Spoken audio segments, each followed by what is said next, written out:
Assalamualaikum warahmatullahi wabarakatuh. Bagaimana kabarnya hari ini anak-anak? Semoga kita semuanya masih diberikan kesehatan oleh Allah Subhanahu wa Ta'ala. Sehat lahir dan batin, serta umur yang panjang dan barokah. Amin amin ya Rabbal alamin. Anak-anakku yang berbahagia, kali ini kita kembali dalam program pembelajaran dari rumah. Materi pelajaran pendidikan agama Islam dan budi pekerti kelas 5 sekolah dasar, yakni pada tema Rasul Allah Idola, dengan subtema kisah teladan Nabi Ilyas alaihissalam.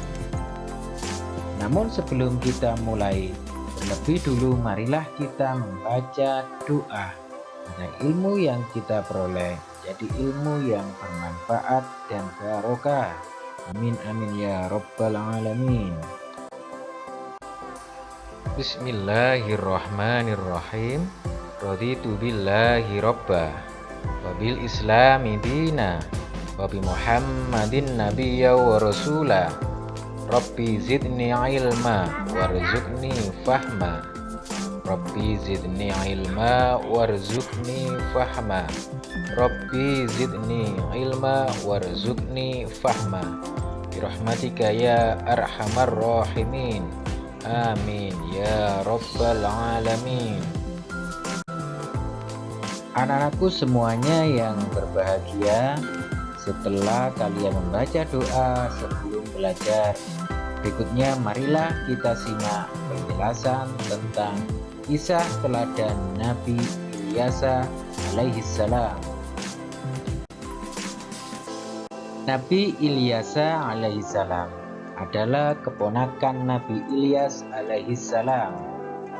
Ilyas adalah Al-Asbad bin Iddi bin Sud'im bin Afraim bin Yusuf bin Yakub bin Ishak bin Ibrahim al-Khalil. Ia pernah bersembunyi bersama Nabi Ilyas alaihissalam di gunung untuk menghindari bala tentara Raja Ba'labak. Setelah Nabi Ilyas alaihissalam meninggal dunia, Ilyas menggantikannya dalam mengurusi kaumnya. Allah Subhanahu wa Ta'ala menjadikannya sebagai nabi setelah Nabi Ilyas alaihissalam. Nabi Ilyas alaihissalam melanjutkan misi pamannya sampai akhirnya kaum Nabi Ilyas kembali taat kepadanya.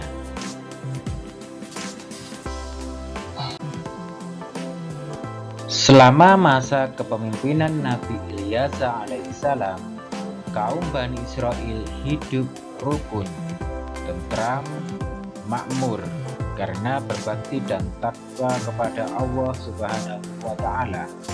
Akan tetapi setelah ia wafat, kaumnya yakni Bani Israel kembali durhaka kepada ajaran Allah Subhanahu wa Ta'ala yang dibawa oleh Nabi Ilyas alaihissalam. Hari demi hari mereka semakin kufur kepada Allah Subhanahu wa Ta'ala. Pada akhirnya Allah Subhanahu wa Ta'ala melenyapkan kenikmatan dan kesenangan hidup kaumnya, sehingga jadilah mereka dilanda kesengsaraan. Pada saat-saat seperti itu lahirlah Nabi Yunus alaihissalam. Anak-anakku yang berbahagia, adapun pelajaran yang perlu dipetik dari kisah keteladanan Nabi Ilyas alaihissalam yaitu 1. Nabi Ilyas alaihissalam adalah pelanjut kekuasaan Nabi Ilyas alaihissalam. Yang kedua, Nabi Ilyas alaihissalam mampu menciptakan kaumnya hidup rukun, tentram, dan makmur karena berbakti dan bertakwa kepada Allah Subhanahu wa Ta'ala. Berikutnya kisah keteladanan Nabi Ilyas yang perlu kita petik adalah ketaatan kepada Allah Subhanahu wa Ta'ala dan Rasul-Nya pasti membawa kebahagiaan hidup di dunia maupun hidup di akhirat kelak.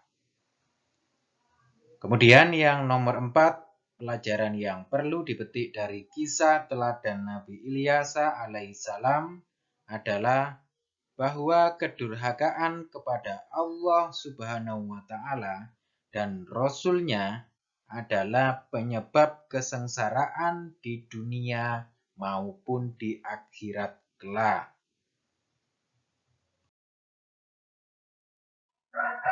Anak-anakku yang berbahagia, demikian tadi penjelasan tentang kisah teladan Nabi Ilyas alaihissalam. Marilah kita lakukan atau kita praktekkan hikmah dari kisah keteladanan Nabi Ilyas alaihissalam dalam kehidupan sehari-hari. Dan dari kami, akhirul kalam, wassalamualaikum warahmatullahi wabarakatuh.